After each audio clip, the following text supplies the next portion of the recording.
Hello friends, welcome back. This is Himanshu Verma. Till now we have seen expressions for reflection coefficient at any distance small l from load end and input impedance into the line at any location small l from load end. Now we try to derive an important term which is known as voltage standing wave ratio denoted by VSWR. For this we write general expression for voltage at any distance small l from load, means V small l is equal to forward moving voltage propagating in negative L direction plus reflected voltage propagating in positive L direction. Now I would like to write this expression in terms of reflection coefficient, and for this I take V plus e power j beta L common and it becomes 1 plus V minus upon V plus into e power minus j 2 beta L, and further V minus upon V plus can be replaced by reflection coefficient at load, means gamma capital L. Now as we know, gamma capital L is equal to ZL minus Z0 divided by ZL plus Z0. Therefore gamma L will have both magnitude as well as phase for complex load. Now we assume the phase angle for gamma L is equal to theta capital L. Therefore gamma L can be written as magnitude of gamma L into e power j theta L into e power minus j 2 beta L. So finally voltage at any location small l is equal to V plus into e power j beta L into 1 plus mod of gamma L into e power j theta L minus 2 beta L. Now this voltage at any location small l can have a maximum value and a minimum value. The maximum value will be when this angle is such that this term is equal to plus 1, and minimum possible value is when this term is equal to minus 1. So I can write V max L max is equal to V plus into e power j beta L into 1 plus mod of gamma L, and V minimum L minimum is equal to V plus e power j beta L into 1 minus mod of gamma L. Now for V max, this value is plus 1 only if this angle is even multiple of pi, that is theta L minus 2 beta L is equal to 2n pi, where n can be any integer value including 0. Here theta L is constant, beta is also constant, and this 2n pi is also constant. Variable is only L. So by using this relation, we can find all locations on transmission line where voltage is maximum. From here L max is equal to theta L minus 2n pi divided by 2 beta. Here we should select n such that this L max is a positive quantity, because for positive L max only the V max will lie in the left hand side of load end. If I write some locations where V max will take place, then first location will be correspond to n is equal to 0. I write it L max 0, which is equal to theta L upon 2 beta.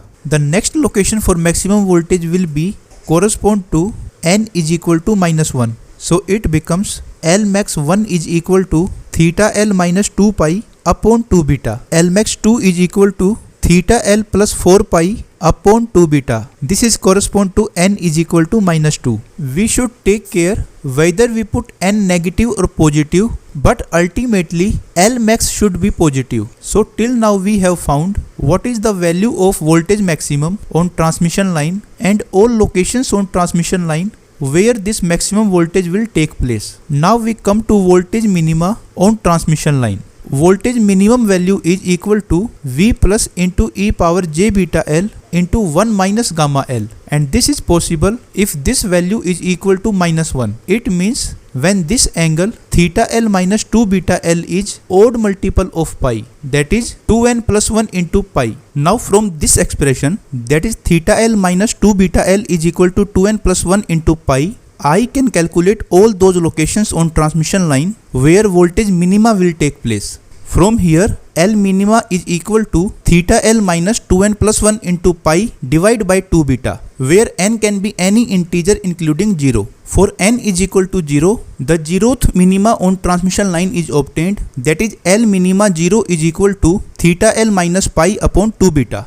Now we should take care this zeroth minima will exist only if theta L is greater than pi, because if theta L is less than pi, then L minima 0 will be negative, and it means that minima location does not exist on the transmission line. If we find another minima location, that is L minima 1, which can be obtained by putting n is equal to -1, and we get theta L plus pi upon 2 beta. In the similar way, for n is equal to -2, we get L minima 2 is equal to theta L plus 3 pi upon 2 beta. So we are observing we are just adding 2 pi angle in theta L for each subsequent minima. Now if I write all locations where V maxima takes place, then those are theta L upon 2 beta, comma theta L plus 2 pi upon 2 beta, comma theta L plus 4 pi upon 2 beta, and so on. Means we just increase angle 2 pi in numerator term. If I write all those locations where V minima takes place, then those locations are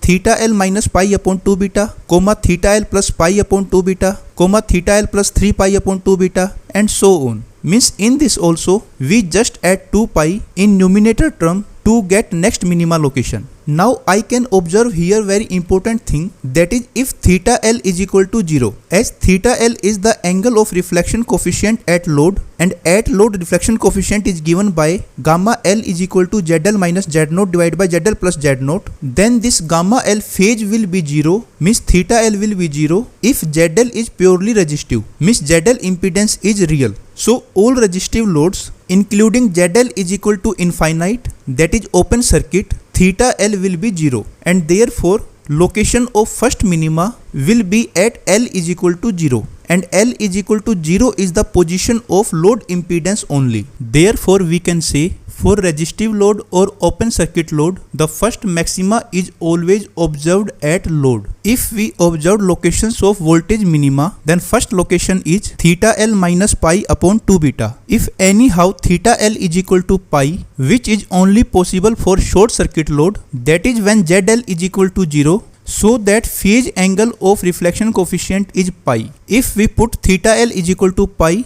then first location of voltage minima is 0, and L minima is equal to 0 means load end. Therefore we can say for short circuit load, the first minima is observed at load end. Also, if we arrange these voltage maxima and voltage minima location in increasing order, then first of all we get theta L minus pi upon 2 beta, which is location for minima, then theta L upon 2 beta, which is location for maxima, then theta L plus pi upon 2 beta, which is location for minima, then theta L plus 2 pi upon 2 beta, which is voltage for maxima, and so on. Here we can observe that the distance between successive voltage minima and voltage maxima is pi upon 2 beta, that is lambda by 4. And if we observe the distance between successive 2 maximas or 2 minimas, then it would be lambda by 4 plus lambda by 4, that is lambda by 2. So we can say on transmission line, the distance between successive maxima and minima is lambda by 4, and distance between 2 successive maxima or 2 successive minima is lambda by 2. Therefore, if we have calculated first maxima or first minima, then we need not to calculate other maxima and other minima by these formulas. We just can add lambda by 4 or lambda by 2 according to our requirement. So the crucial thing is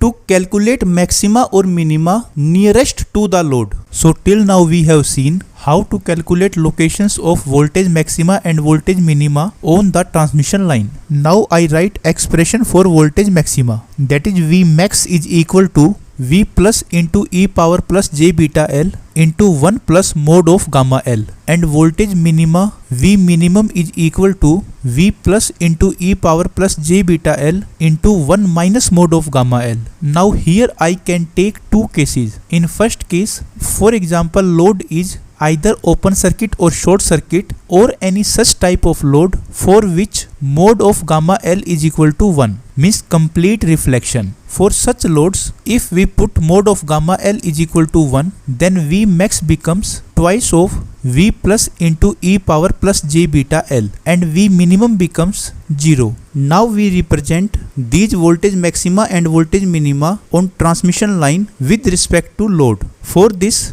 first we suppose open circuit load. If load is open circuit, then V max and V minimum will be these values, but we know one more thing. For open circuit load, at load position voltage maxima exists. Therefore at load we have maximum value, that is V max, which is equal to twice of V plus into e power plus j beta L. Now after a distance of lambda by 4, minima will exist, and V minima value is 0, so this point will be here. Then after lambda by 4 maxima will exist and then minima will exist, and we can represent voltage maxima and voltage minima for open circuit load in this way. If we assume short circuit load, then voltage maxima and voltage minima value will remain same, but for short circuit load, at load position voltage minima will exist. So at load position voltage value will be 0 because it is voltage minima point.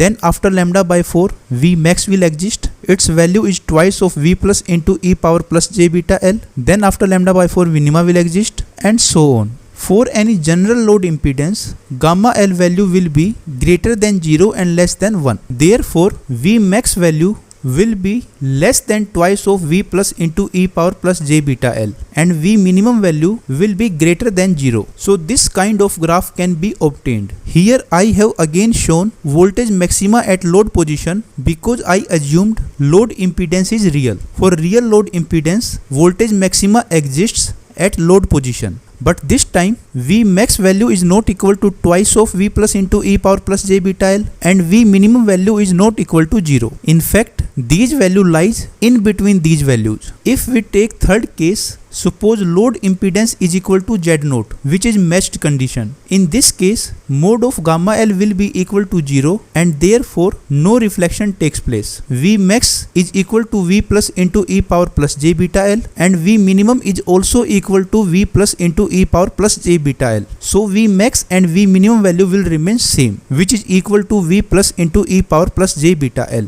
So no voltage maxima or voltage minima will form. In fact, in this case, we can show a straight line because V max and V minimum is equal to V plus into e power plus j beta L. In these three cases, first condition is for completely mismatched condition. In this condition, the reflected wave is equal to incident wave, means no absorption of power at load. In second case, some power is reflected and some power is absorbed at the load. So this is mismatched condition. And in third case, complete power is absorbed at the load and no reflected power. This is the matched condition. For practical purpose, we always try to achieve this condition, means matched condition. Now after observing graphical representation of V max and V minima on transmission line, now we define a very important quantity which is known as voltage standing wave ratio, denoted by VSWR. It is equal to ratio of V max and V minimum. If we take their ratio, then we get 1 plus mode of gamma L divided by 1 minus mode of gamma L, because V plus into e power plus j beta L cancel out. Now for open circuit, short circuit or such loads for which mode of gamma L is equal to 1, that is completely mismatched condition, we obtain VSWR infinity. And for matched load, that is load impedance is equal to characteristic impedance Z0, mode of gamma L is equal to 0, therefore we get VSWR is equal to 1. Therefore for matched condition, VSWR is equal to 1, which is minimum possible value of VSWR, and for completely mismatched condition, VSWR is equal to infinity, which is maximum possible value of VSWR. For other loads, VSWR value lies between 1 and infinite. So 1, infinity is the range of VSWR. Practically, VSWR value should be between 1 and 3. Now we take a special case to calculate VSWR. Suppose load is purely resistive, then VSWR value will be either ZL upon Z0 or Z0 upon ZL, depending whether ZL is larger or Z0 is larger. The larger quantity will come in numerator because VSWR value is always greater than 1. We can derive this expression very easily just by putting mode of gamma L is equal to mode of ZL minus Z0 divided by ZL plus Z0.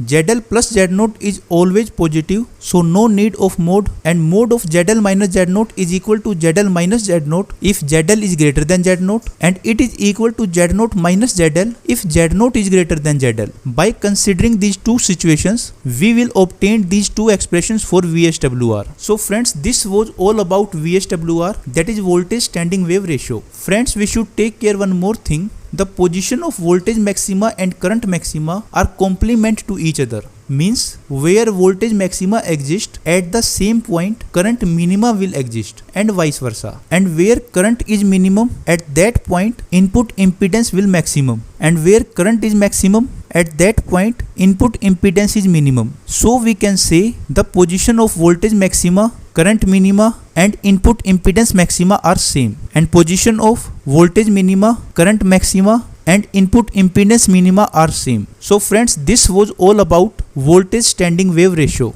In the next video, we would learn how to find reflection coefficient, input impedance and VSWR by using Smith chart. So friends, see you in next video. Please like and share the video and subscribe the channel. Thanks for watching. Goodbye.